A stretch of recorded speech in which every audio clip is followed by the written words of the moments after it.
গান শুনে নেব শ্রীমতী ডালিয়া সরকার মহাশয়ার কাছ থেকে। আদ্যা শকতি মাতৃমূরতি সর্ব অবতার জননী।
জাননী লীলাতে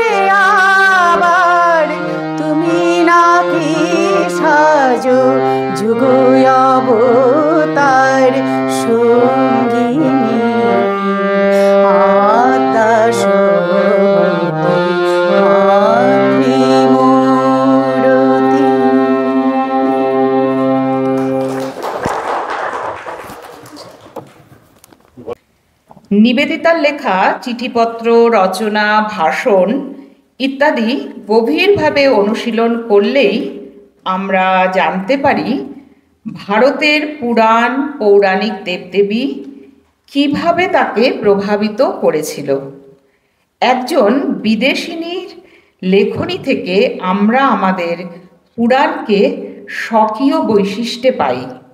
তার চোখ দিয়ে আমাদের দেশকে, দেশের ঐতিহ্যকে, সম্পদকে আমরা দেখতে পাই। এখন আমরা নিবেদিতার দৃষ্টিতে পৌরাণিক দেবদেবী এই সম্পর্কে আলোচনা শুনব শ্রীমতী রীনা দাশগুপ্ত মহাশয়ার কাছ থেকে।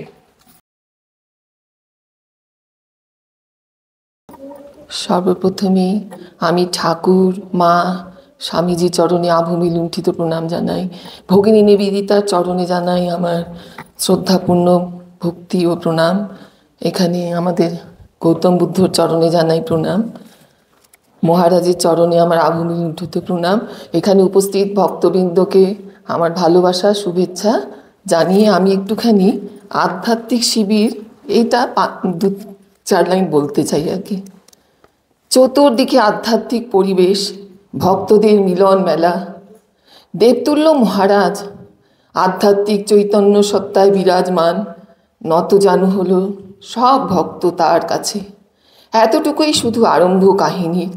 কোথা হতে এলো জপে এত ভক্ত একই সাথে লীন হয়ে ধ্যানে তারা? মনে তো হয় না যে সকলেই পরস্পরকে চিনত। পরিবেশিত হলো একে একে মন্ত্রমুগ্ধ করা গান। ভক্তেরা নানাবিধ বক্তব্য দিয়ে করল ভগবানের স্তুতি গান। মহারাজ আমাদের কণ্ঠে তার অনর্গল বেদবাণী, ঠাকুরের নাম। আমরা সকলে চাইলাম আপন করে, নত জানু হলো সকল ভক্ত তার কাছে। মোদের নিবেদিতা পাঠচক্রে ভাবময় এই ভাবরাশির হোক গভীরতর অনুধ্যান। এই যেন দিক দিগন্ত রেখা যতদূর প্রসারী অগ্রসর হওয়া যায়।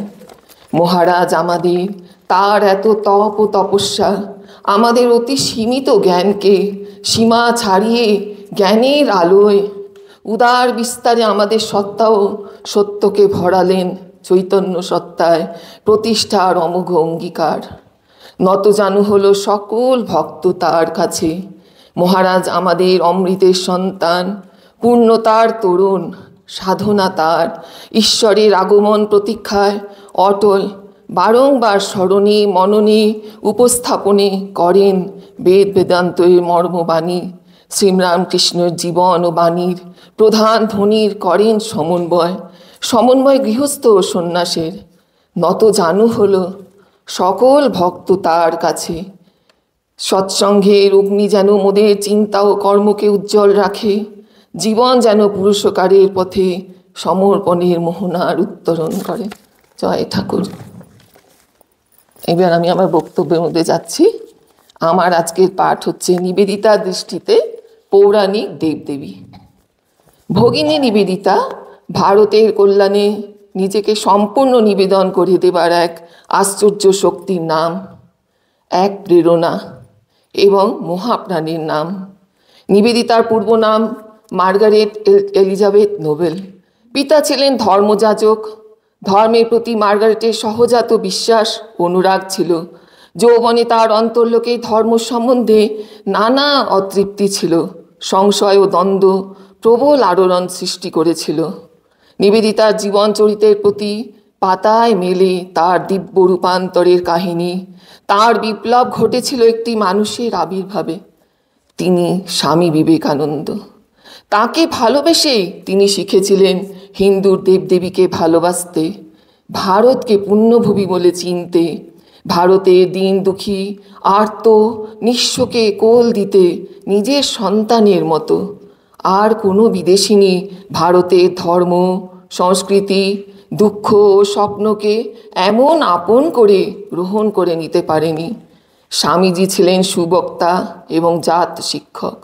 উত্তর ভারত ভ্রমণকালে তিনি নিবেদিতাকে ইতিহাস, পুরাণ, শিল্পকলা, দর্শন সব বিষয়ে শিক্ষা দিতেন।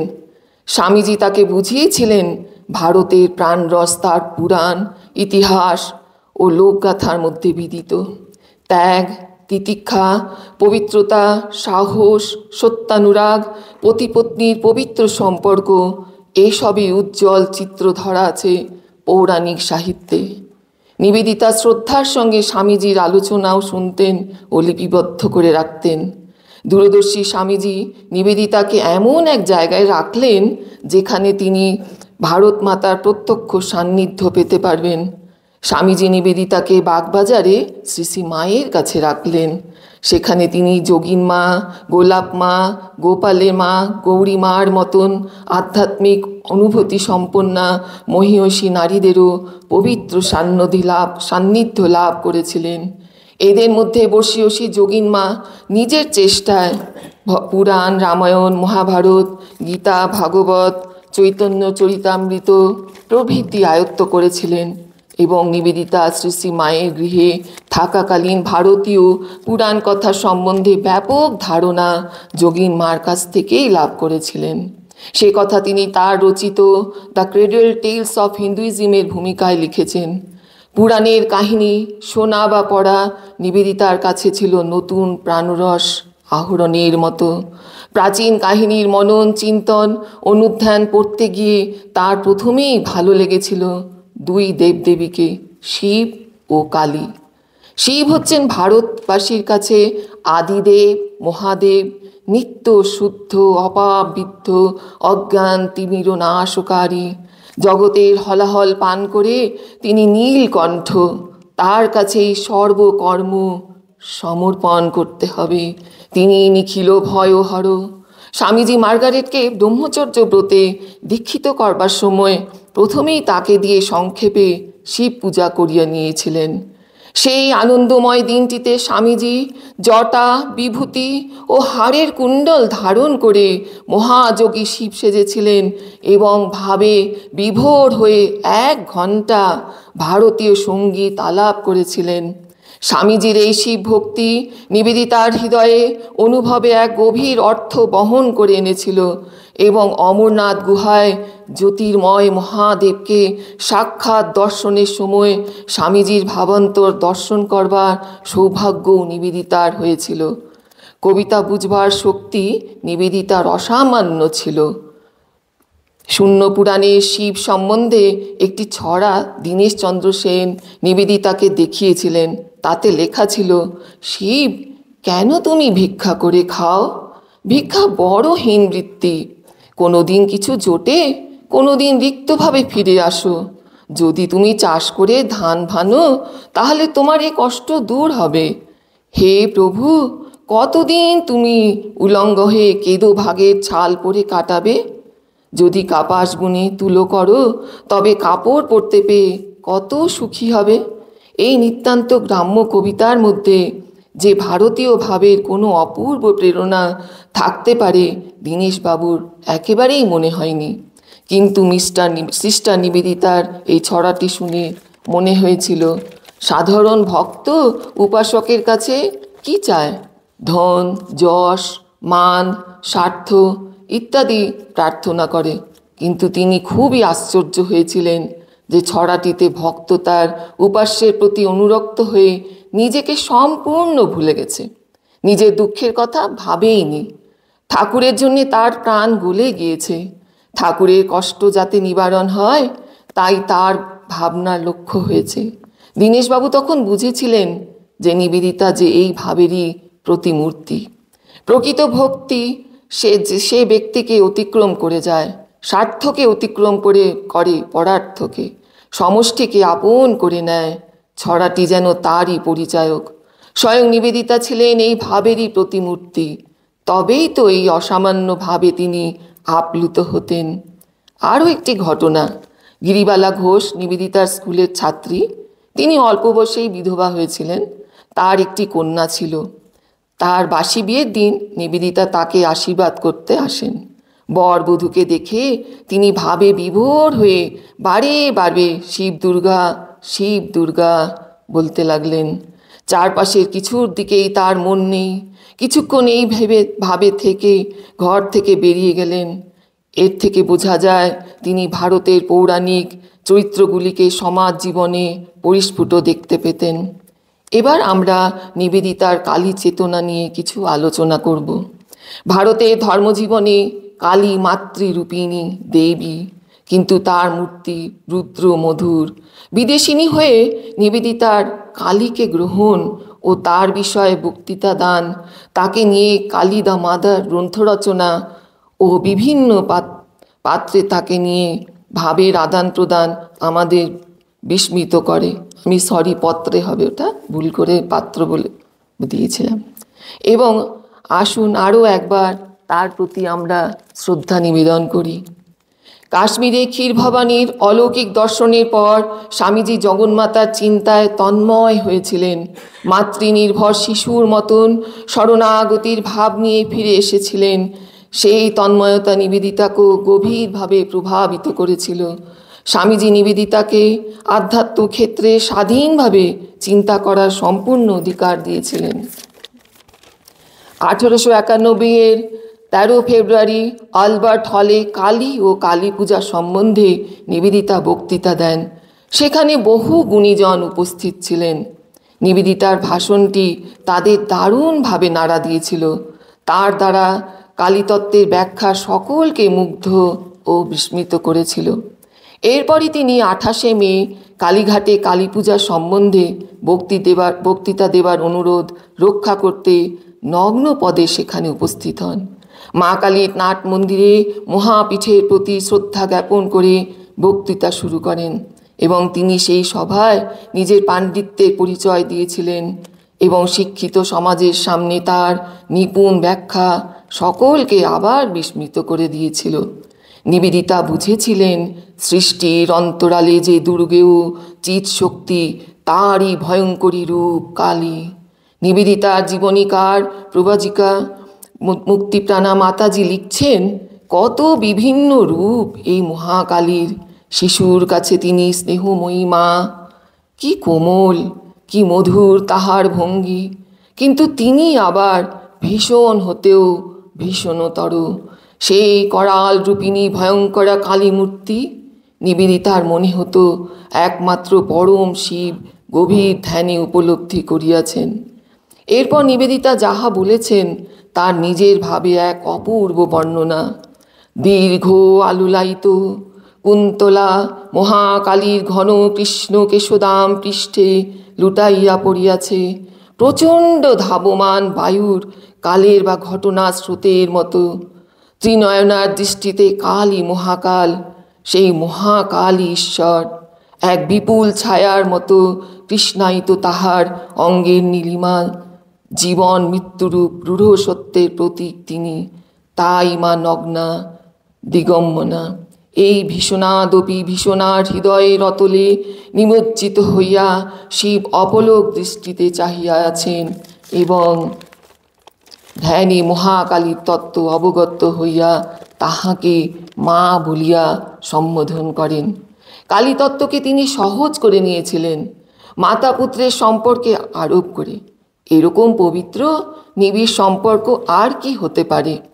সৃষ্টির যিনি মূল, সেই পরমেশ্বরকে হিন্দু দর্শনে মা নামে ডেকে সহজ ও মধুর করে নেওয়া হয়েছে। শিশু যেমন জননী নির্ভর, জননীও তেমন আশ্রয়দাত্রী, রক্ষা করতে। নিবেদিতার সত্তায় কালী কিভাবে অধিষ্ঠিতা ছিলেন তার পরিচয় হিন্দু রিভিউয়ের সম্পাদকের বর্ণনা অনুসারে দেওয়া যেতে পারে। সে ছিল এক ঝড়ের রাত, আকাশে ঘন কালো মেঘ, কাল বৈশাখীর তাণ্ডব, আকাশের বুক চিরে বিদ্যুতের ঝলক। প্রকৃতির এই রুদ্র করাল মূর্তি নিবেদিতার মধ্যে পরিবর্তন এনে দিল। কোথাও যেন সে সময়ে ঘোর নির্ঘোষে বজ্রপাত হলো। মুহূর্তের জন্যে তিনি স্তব্ধ, নিবিষ্ট হয়ে গেলেন। অকস্মাৎ তার কণ্ঠ থেকে নির্গত হলো একটি মাত্র শব্দ, কালী। স্বামীজির ইচ্ছায় বাগবাজারে নিবেদিতার বিদ্যালয়টি প্রতিষ্ঠিত হয়েছিল 1898 সালের কালী পূজার দিন এক ভাবগম্ভীর আধ্যাত্মিক পরিবেশে।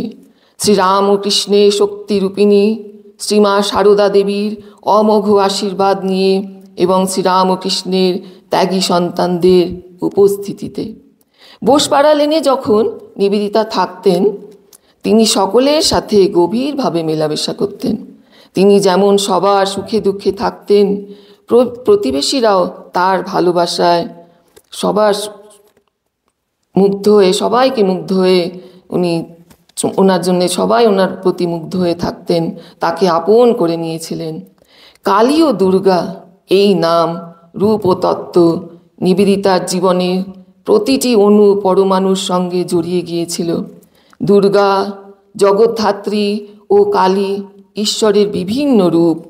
ভগিনী তার পরম শ্রদ্ধেয় গুরু স্বামী বিবেকানন্দের কাছে দুর্গা নামের রক্ষা কবচ লাভ করেছিলেন। সবসময় বলবে, দুর্গা দুর্গা, এই নাম তোমাকে সকল বিপদ থেকে রক্ষা করবে। আর দেখো, শুধু প্রার্থনা করা নয়, তাকে জোর করে ওটা করাতে হবে। মার কাছে ওসব দিনহীন ভাব চলবে না। এই মাতৃ প্রার্থনা নিবেদিতার জীবনে মন্ত্রশক্তির ন্যায় কাজ করেছিল। যখনই কোনো সমস্যা দেখা দিত অথবা তিনি কাতর হতেন, অন্তর থেকে জপ করতেন, দুর্গা দুর্গা। মুক্তিপ্রাণা মাতাজি লিখছেন, এই মাতৃ প্রার্থনা নিবেদিতার জীবনে মন্ত্রশক্তির ন্যায় কাজ করেছিল। ভারতবর্ষে ধর্মজীবনের প্রতি তার একটা গভীর আকর্ষণ জন্মেছিল। দুর্গা পূজা, লক্ষ্মী পূজা থেকে আরম্ভ করে বিশ্বকর্মা পূজা, মনসা পূজা, এমনকি ষষ্ঠী পূজা পর্যন্ত কিছুই তার শ্রদ্ধা বলয়ের বহির্ভূত ছিল না। তিনি তার বিদ্যালয়ে দেবী সরস্বতী পূজারও প্রচলন করেছিলেন।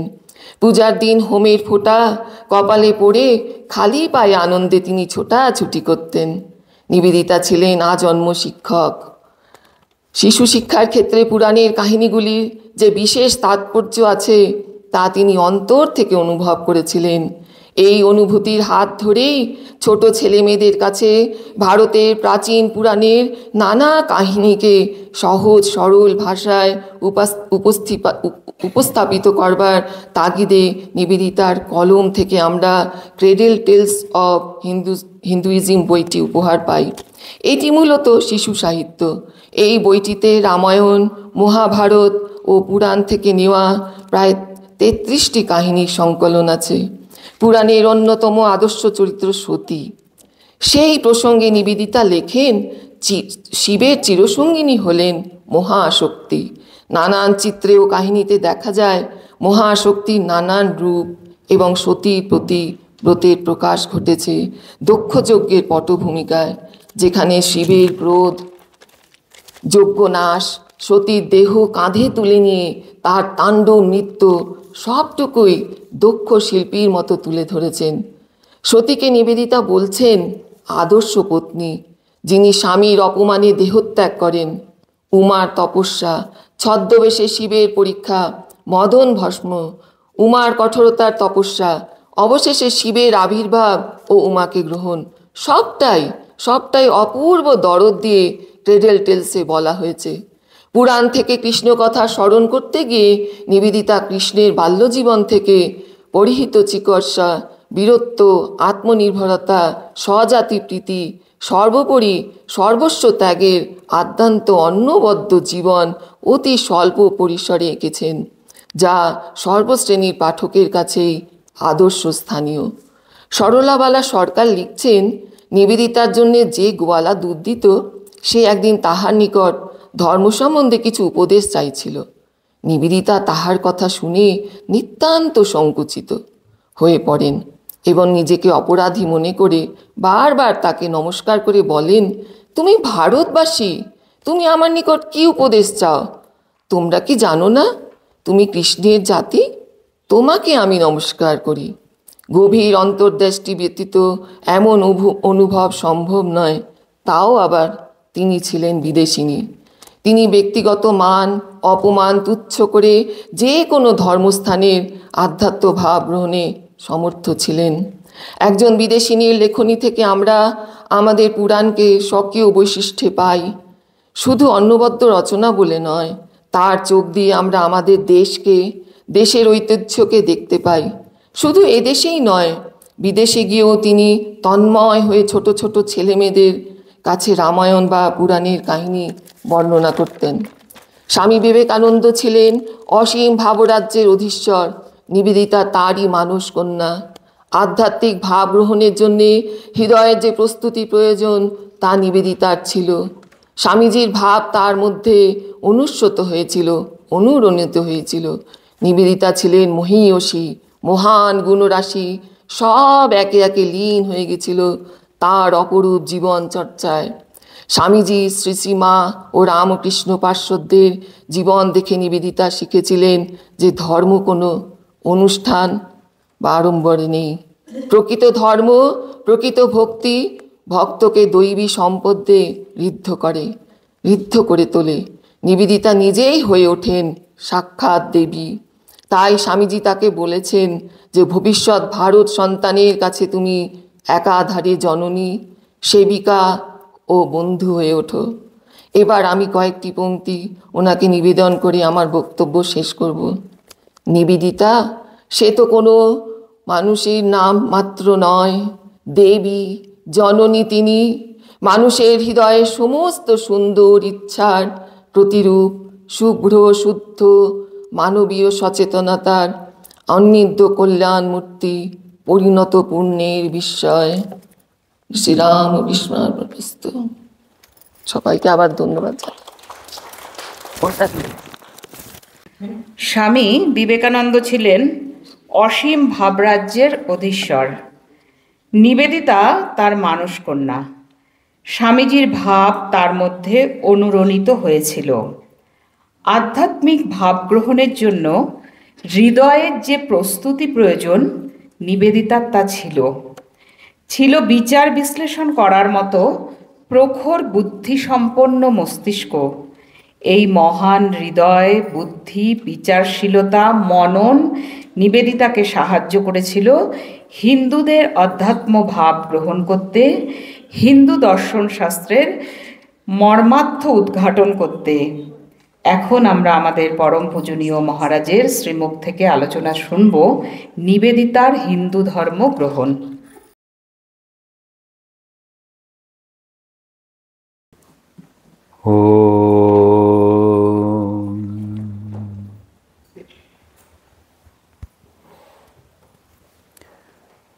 ওম নমো ভগবতে রামকৃষ্ণায়। এখন বিষয় নিবেদিতার হিন্দু ধর্ম গ্রহণ। আমরা দুইভাবে গ্রহণ করি, ধর্ম বিশেষ করে বলা যেতে পারে। একটি জন্মসূত্রে ধর্মগ্রহণ, আর পরবর্তীটা হচ্ছে ভালোবেসে কিংবা তাড়নায় বাধ্য হয়ে তখন আবার ধর্ম পরিবর্তন করে অন্য ধর্ম গ্রহণ করা হয়। জন্মসূত্রে যে ধর্মটা গ্রহণ করি সেটা হচ্ছে মনে করা হয় ভারতবর্ষের আমাদের ভাবনায় আমার যেরকম প্রারব্ধ কর্ম, সেই কর্ম অনুযায়ী আমার সেই জায়গায় জন্মগ্রহণ হয়েছে। পরবর্তীতে যদি একে বলা হয় জীবন বিজ্ঞানের পরিভাষায় একটা জিনোটাইপ, একটা ফিনোটাইপ, মানে পরবর্তীতে আমাদের যা যা অভিযোজন ঘটলো, যেরকমভাবে আমি শিখলাম, শেখার পরে আমি যদি আর একটা কিছু গ্রহণ করি। একই রকমভাবে নিবেদিতা দেখাচ্ছেন তার জীবন দিয়ে। তিনি জন্মগত সূত্রে খ্রিস্টান, বড় হলেন। খ্রিস্টান ধর্মকে তিনি যে ভালোবাসেন না তা নয়, তিনি আজীবন ভালোবেসে গেছেন, পাশাপাশি রেখেছেন। এমনকি যখন বিদেশে গিয়েছেন তখন আবার সেই যীশুখ্রিস্টের কাছে প্রার্থনা, মা মেরির কাছে প্রার্থনা তাও করেছেন। তাহলে ধর্মান্তরিত হওয়া আর ভালোবেসে গ্রহণ করা, মানে একটা আছে ভালোবেসে আমি আরেকটাকে গ্রহণ করলাম, যেটাকে গ্রহণ করলাম তার এত মহান, এত বিশালতা যে আমি তার মধ্যেই থাকতে চাইলাম। তাহলে আমরা কোথাও একটা জায়গায় থাকি, তারপর এত বড়, এত বিশাল জায়গায় সেখানে যদি আমরা নিজেরা স্থান পাই, তখন সেটাকেই আমরা তারা পরিচয় দিই। যেমন আমরা মনে করি নিজেদের প্রত্যেকের একটা পরিচয় আছে, তারপর ঠাকুরের এরকম বিশাল ভাবনা, মায়ের এরকম ভাবনা, স্বামীজির এরকম ভাবনা, তখন আমরা নিজেদের পরিচয় দিই আমি রামকৃষ্ণ মিশনের ভক্ত। তাহলে কোনটাকে প্রাধান্য দিলাম?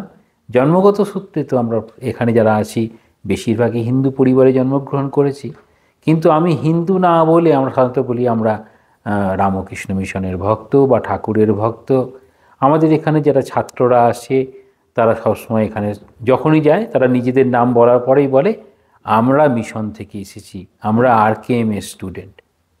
তাহলে সাধারণভাবে ছাত্ররা যেমন বলে আমরা স্কুলের স্টুডেন্ট, ঠিক সেই রকমভাবে নিবেদিতা তার পরিচয়টা দিচ্ছেন আমি কীরকম, রামকৃষ্ণ বিবেকানন্দের নিবেদিতা। তাহলে আমরা যে হিন্দু ধর্মের কথা বলি, নিবেদিতা কিন্তু সেই হিন্দু ধর্ম গ্রহণ করেননি। এটা প্রথমত খুব ভালো করে ধারণাটা পরিষ্কার রাখতে হবে। আমরা যেভাবে হিন্দু ধর্মের কথা বলি সেই হিন্দু ধর্ম নিবেদিতা গ্রহণ করেননি। তাহলে নিবেদিতা কোন হিন্দু ধর্ম গ্রহণ করেছেন? নিবেদিতার কাছে স্বামী বিবেকানন্দ হিন্দু ধর্মের যেরূপ সত্তা তুলে ধরেছিলেন সেই সত্তা অনুযায়ী নিবেদিতা হিন্দু ধর্ম গ্রহণ করেছেন। তাহলে রামকৃষ্ণ ভাবনায়, শ্রীরামকৃষ্ণের ভাবনায় হিন্দু ধর্ম কীরকম সেটা ভাবতে হবে। হিন্দু ধর্মের রূপটা কীরকম সেটা বুঝতে হবে। হিন্দু ধর্মের কীরকম রূপের আকারে নিজেকে প্রকাশ করতে পারে। তাহলে হিন্দু ধর্মের বিশালতা, কীরকম বিশালতা? সে সমস্ত জ্ঞানকেই মনে করে যে সমস্ত জ্ঞান কোথায় আছে? না বেদের মধ্যে আছে। সমস্ত জ্ঞান কার কাছে আছে? না দেবী সরস্বতীর কাছে আছে। সমস্ত যা যা আগে বিদ্যা ছিল, বর্তমানে বিদ্যা হচ্ছে, পরবর্তীতে বিদ্যা হবে কার কাছে? যেন সরস্বতীর কাছে আছে। এই রকম ধারণা, মানে যে কোনো বিদ্যা, যে কোনো বিজ্ঞান, যে কোনো সাহিত্য সবগুলোই তার কাছে হচ্ছে যেন দেবী সরস্বতীর অধীনে। তিনি চাইলে আমাদের কারো কত বিদ্যা দিতে পারেন, সমস্ত বিদ্যা সেরকম আছে।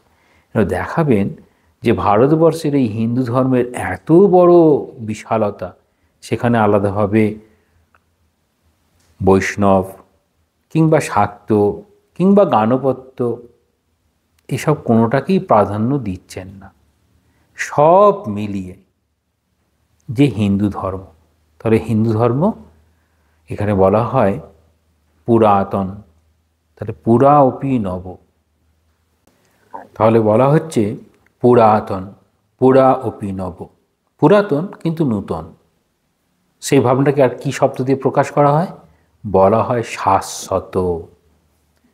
তাহলে একটি শাশ্বত সত্য রয়েছে যেটি পরিবর্তন হয় না। তাহলে একটা পরিবর্তন হয় আর একটা সত্য পরিবর্তন হয় না। কোন সত্তা বা কোন সত্য পরিবর্তন হয়? না যুগ, একটার পর একটা যুগ আসে, যুগ অনুযায়ী সত্য, আবার যুগের আধারে তার অবতাররা সত্য। যুগের অধীনে সেই সময়কার যে সাহিত্য, যে দর্শন, সেটি তখন সত্য হিসাবে মানুষকে প্রভাবিত করে।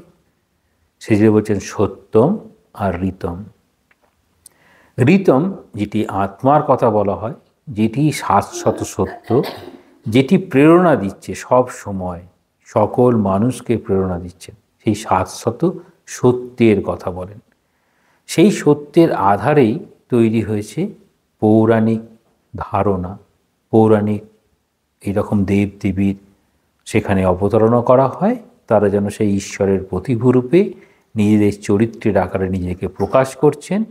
পৌরাণিক এর সঙ্গে যখন এই তত্ত্ব কথা বা শাশ্বত যে ব্রহ্মের চিন্তা, যেটি আমাদের বেদ উপনিষদের মধ্যে যদি কখনো দ্বন্দ্ব দেখা যায়, তখন বলা হবে যে উপনিষদটাকেই গ্রহণ করতে হবে।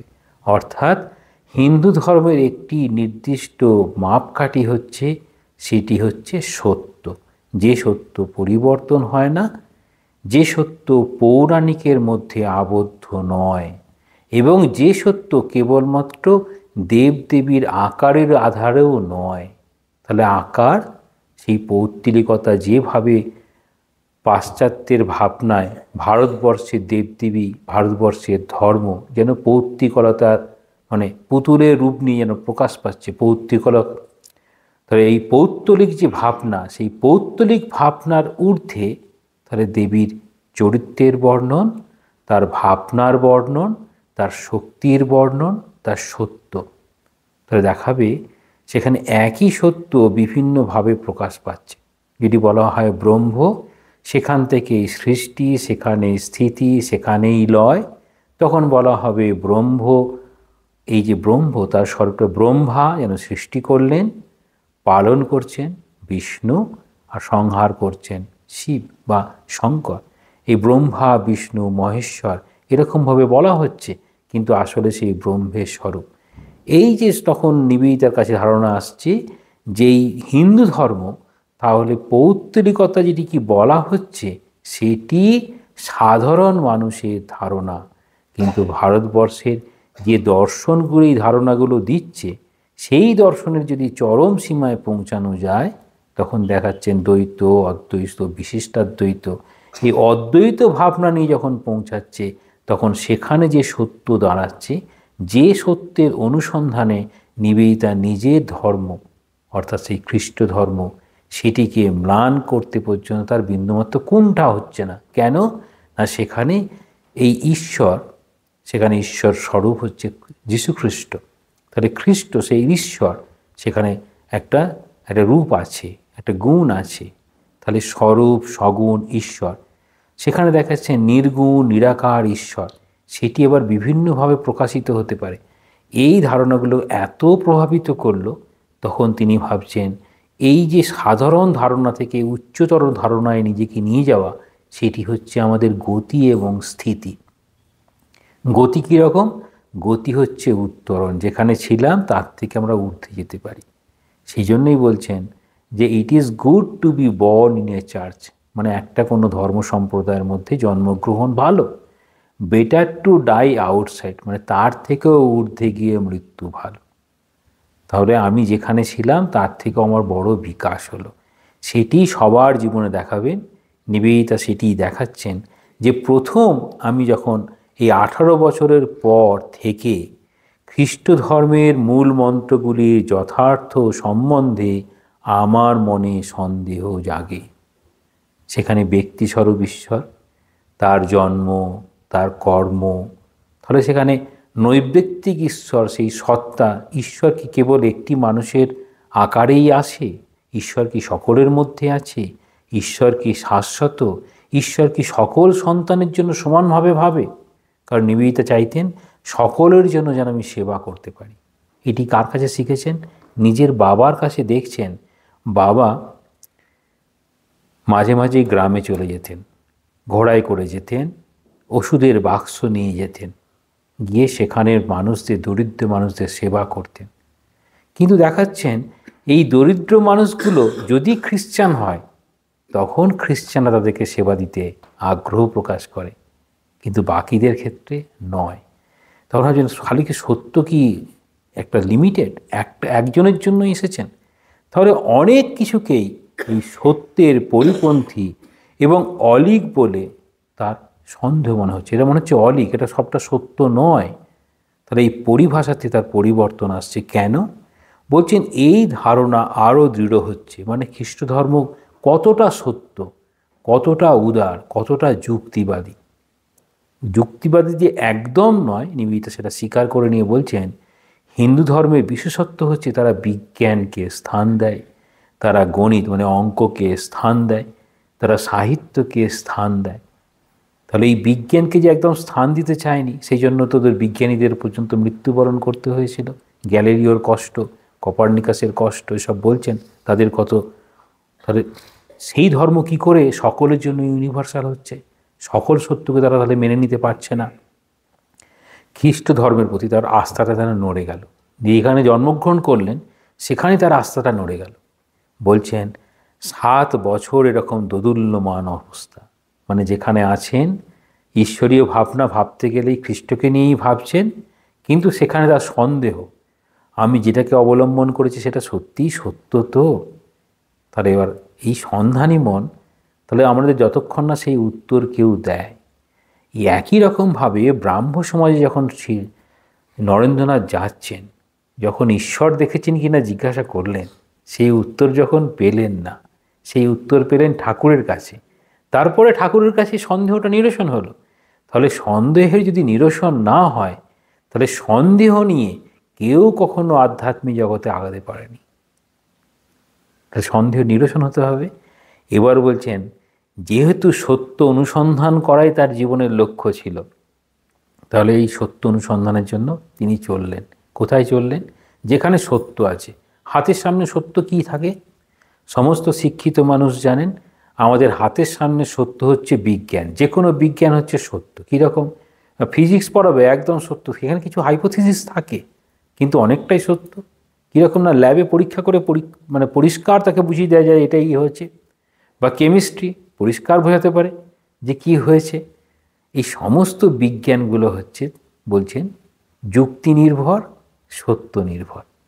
তাহলে তার মন চলে গেল এবার সেই সময় নেচার সায়েন্সের দিকে, প্রকৃতি বিজ্ঞানের দিকে চলে গেলেন। প্রকৃতি বিজ্ঞান তো জানলেন, কিন্তু যার মন উচ্চ স্তরে যেতে চায় তার মন কি সাধারণ স্তরে বাঁধা থাকবে? দেখা যায় যেসব, স্বামীজি তো প্রত্যেক বিজ্ঞানীকে ঋষি বলেছেন। স্বামীজি কর্মযোগে পড়বেন, স্বামীজি প্রত্যেক বিজ্ঞানীকে ঋষি বলছেন, কারণ তারা একটা সত্য উপলব্ধি করেছেন এবং সেই সত্যটাকে প্রতিষ্ঠা করেছেন। তার প্রত্যেক ঋষি, সেই জন্য প্রত্যেক বিজ্ঞানী ঋষি। এইবার নিবেদিতা দেখছেন যে ও থামতে পারলেন না, আর একটু আগানোর চেষ্টা করলেন। তারপর হাতের সামনে একটা ভগবান বুদ্ধের জীবনী পেলেন। এইবার ভগবান বুদ্ধের জীবন এবং জীবনচরিত, সেখানে দুঃখ কষ্ট, খুব ভগবান বুদ্ধের কতগুলো কথা খুব সুন্দর, যেটা স্বামীজি বারবার বলতেন, বহুজন হিতায় বহুজন সুখায়। হ্যাঁ, তারপর প্রথমে আমাদের কি করতে হবে? প্রথমে আমাদের নিজেদেরকে, প্রকৃত ধর্ম বলতে কি বোঝায়? আমি ভালো হব, সকলের জন্য ভালো করব। Be good, do good to others. নিজে ভালো হব, সকলের জন্য ভালো করব। এই ধরনের ভাবনাগুলো যখন পাচ্ছেন, তখন মনে হচ্ছে এই মানব মুক্তির জন্য বুদ্ধদেবের দেখানো পথ খ্রিস্ট ধর্মের বিধানগুলি অপেক্ষা অনেক বেশি যুক্তিগ্রাহী। নিজে লিখছেন, কি লিখছেন? মানব মুক্তির। তাহলে যেখানে ভগবান বুদ্ধ বলছেন কি, সকলেই বুদ্ধত্ব লাভ করতে পারো, মানে নিজে বুদ্ধত্ব লাভ করেছেন তা নয়, সকলেই বুদ্ধত্ব লাভ করতে পারো। বলছেন আত্মদীপ ভব, প্রচেষ্টা করলে প্রত্যেকেই পারবে। সেই জন্য বলছেন এই মানব মুক্তি, এই মানব মুক্তির জন্য বুদ্ধদেবের দেখানো পথ খ্রিস্ট ধর্মের বিধানগুলি অপেক্ষা অনেক বেশি যুক্তিগ্রাহী। তাহলে খ্রিস্ট ধর্মের বিধানগুলো কী ছিল?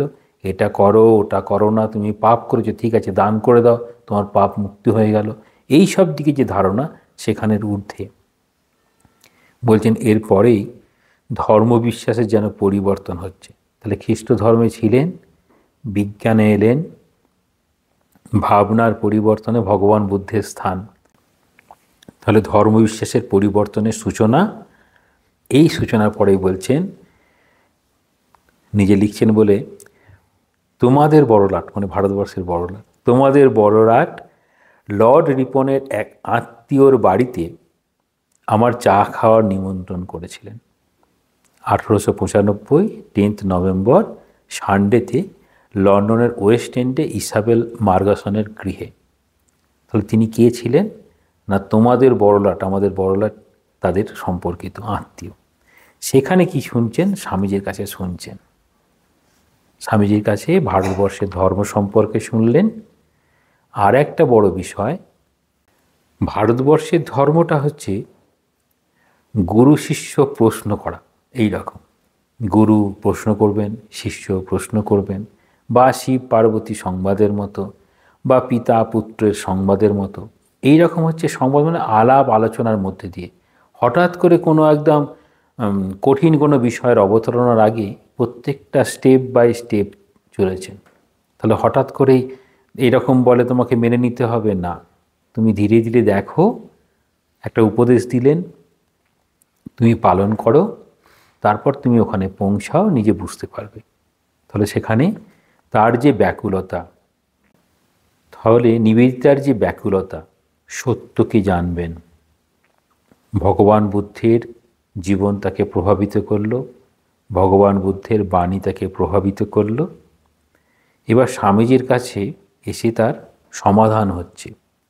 সেই সমাধানে বলছেন কীরকম, স্বামীজির যতগুলো বক্তৃতা ছিল তারপরে সবগুলো শুনেছেন, আর প্রতিবারেই তার যখনই মনে হয়েছে তারপরে সে প্রশ্ন করছেন, সমস্ত প্রশ্নের উত্তর পাচ্ছেন। সাধারণত যারা প্রকৃত গুরু হন বা আচার্য হন তারা প্রত্যেকেই শিষ্যের বা ছাত্রের প্রশ্নকে আহ্বান করেন, হ্যাঁ প্রশ্ন করেছে খুব ভালো। আর যারা একটা মত অবলম্বন করে চলবেন কিন্তু সেই মত কেন যুক্তি বলবেন না, তারা প্রশ্ন একদম গ্রহণ করেন না। আপনারাও অনেকের সম্মুখীন হতে পারেন যেখানে তারা প্রশ্নকে কোনোভাবেই গ্রহণ করেন না।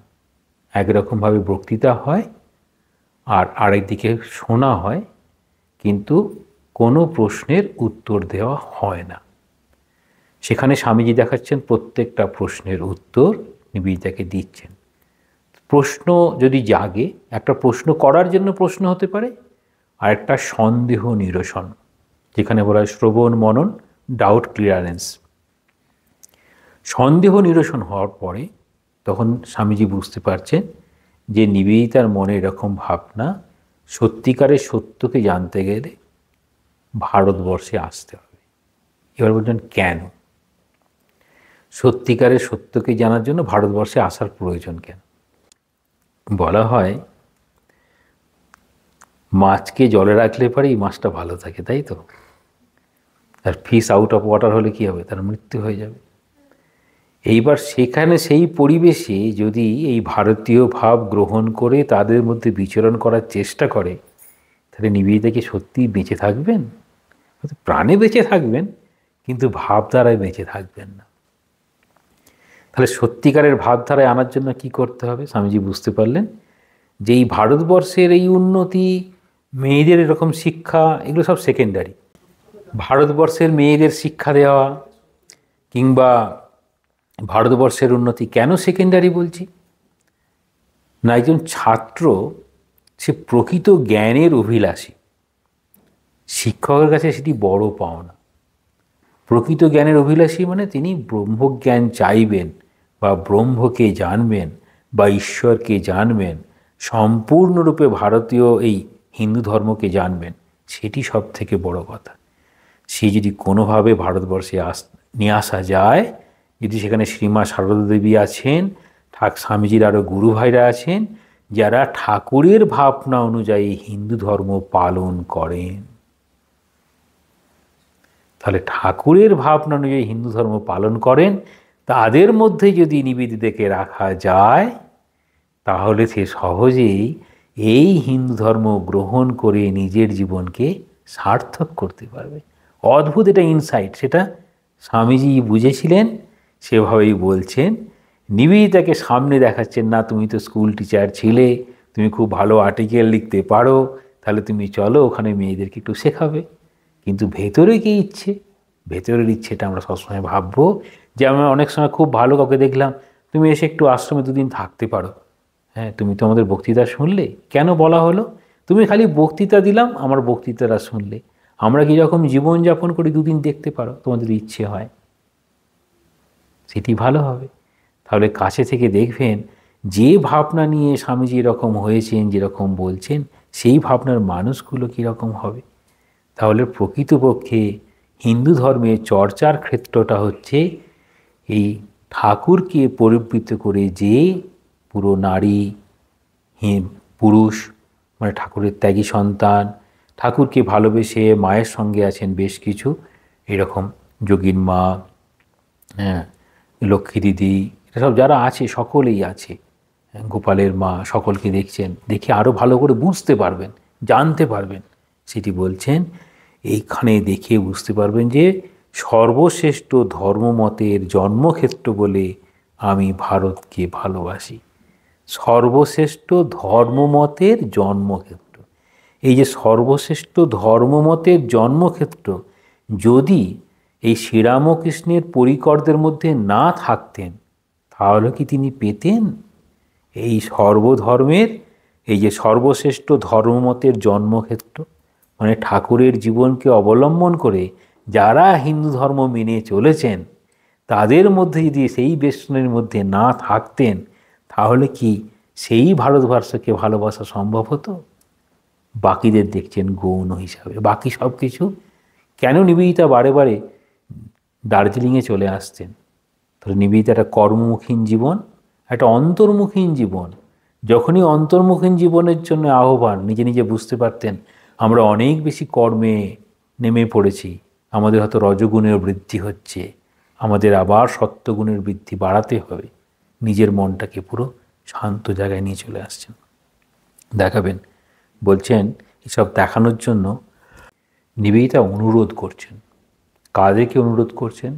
ভারতবাসীকে অনুরোধ করছেন। কীরকম বলছেন দেখুন, তোমাদের সবার কাছে আমার অনুরোধ, পাশ্চাত্য সাহিত্যের পরিবর্তে তোমরা প্রাচ্যের মহান সাহিত্য পড়ো।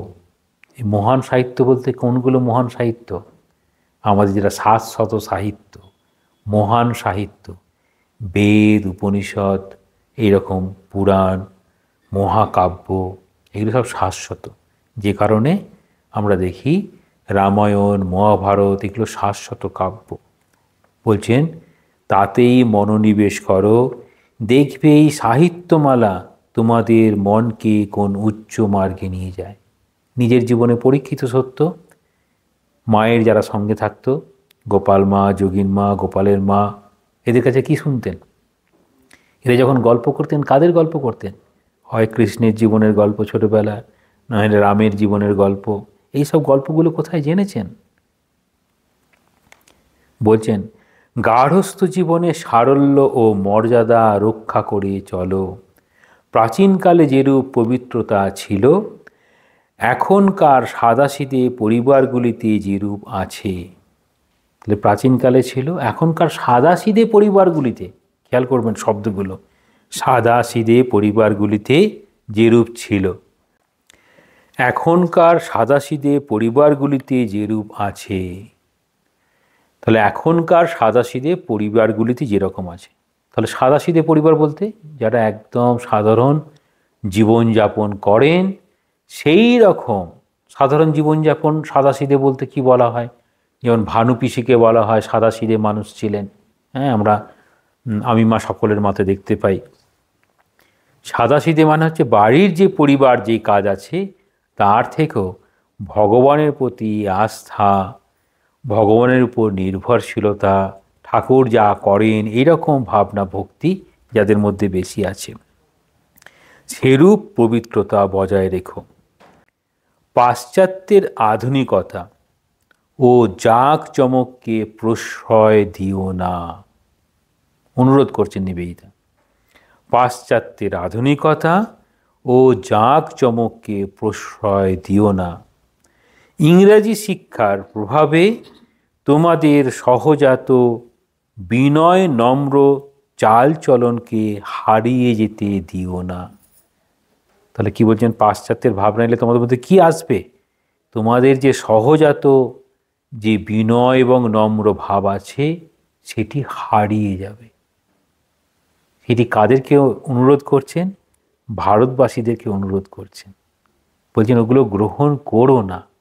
কি অদ্ভুতভাবে বলছেন। দেখাচ্ছেন আরেকটা দিক। এখানে পরিবারের কনিষ্ঠদের জন্য গুরুজনদের যে সস্নেহ ভবিষ্যৎ চিন্তা ও তাদের ওপর নির্ভরশীলতা। কি বলছেন? কনিষ্ঠদের জন্য গুরুজনদের সস্নেহ ভবিষ্যৎ চিন্তা। তার মানে সব বড়রা আশীর্বাদ করেন, তুমি ভালো থাকো, দীর্ঘজীবী হও, মানুষ হও, প্রণাম করা এবং আশীর্বাদ করা। এবং বয়স্করাও একদিক দিয়ে নির্ভর করেন ছোটদের উপরে। কি বলছেন? এই কনিষ্ঠদের উপর নির্ভরশীল, বড়রা কনিষ্ঠদের উপর নির্ভরশীল। আমি মজা করে বলি, আমাদের ইনভেস্টের থেকে ইন্টারেস্টে বেশি মন, মানে ছেলের থেকেও নাতিতে মন বেশি যায়, মেয়ের থেকেও নাতনিতে মন বেশি যায়। মানে ইনভেস্ট হয়েছিল, ছেলে মেয়েতে ইনভেস্ট করেছে, এবার নাতি নাতনি হচ্ছে ইন্টারেস্টে বেশি মন। এই রকম পরিবার তাহলে কনিষ্ঠদের দিকে বেশি ভাবে। পাশ্চাত্যে যে ভাবে না সেটি নিবেদিতা বলছেন এখানকার ভাবে। তার সঙ্গে বলছেন কর্তব্য পরায়ণতা প্রভৃতি পরিবারগুলিকে ভালোবাসা নিবিড় বন্ধনে আবদ্ধ রেখেছে। তাহলে ভারতবর্ষের পরিবারের আবদ্ধ থাকার কারণ, তাহলে এই ধর্ম কীরকমভাবে সৎ গুণগুলো আমাদের মধ্যে দেয় সেটি বলছেন। এবার বলছেন আমার আবেদন শুধু হিন্দু পরিবারের জন্য নয়, মুসলমান এবং অন্যান্য ভগিনীর জন্য। যে দেশকে আমি আমার নিজের দেশ বলে গ্রহণ করেছি সেই দেশের কন্যা মাত্রই আমার ভগিনী।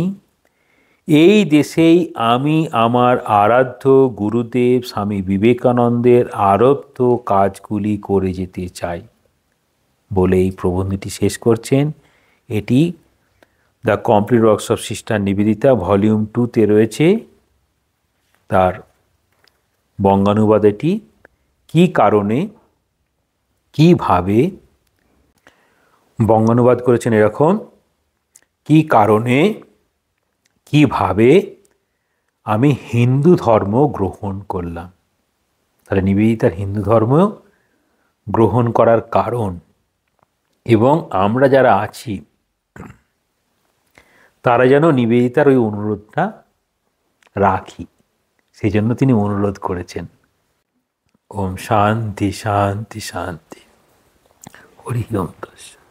শ্রীরামকৃষ্ণ।